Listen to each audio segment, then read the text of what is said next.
Highways వెనకాల attach చేసిన video ఉంది కదా.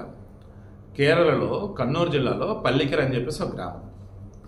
అక్కడ ఓ పాప బబుల్ గమ్ తింటూ నవ్వులుతూ సైకిల్ మీద ఆగింది.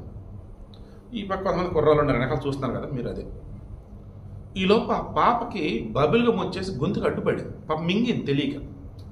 జిగటగా ఉంది కదా, లోపలికి పట్టేసి శ్వాసనాలకు అడ్డుపడేసింది.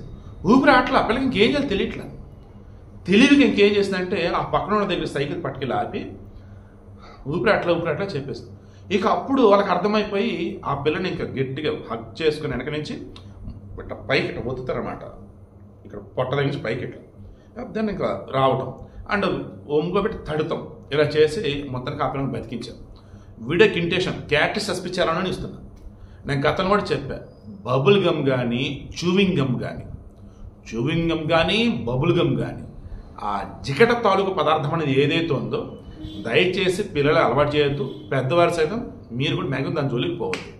అది అసలు మన కల్చర్ కాదు అండ్ మరో మనకు అసలు అలవాటు అవసరం లేదు. ఆ దిక్కుమైన కార్పొరేట్ కంపెనీ పట్టుకొచ్చి మనకి యాడ్ రూపాయలు మొత్తం కంపు చేసి అందరిని అలవాటు చేసి వచ్చారు. చూవింగ్ గమ్ బబుల్ గమ్ వాటి జోలికి వెళ్ళకపోవడం అత్యుత్తమం. పిల్లల విషయంలో కేర్ఫుల్గా ఉండి వాళ్ళనైతే అసలు అవి అలవాటుగా చేయొద్దు.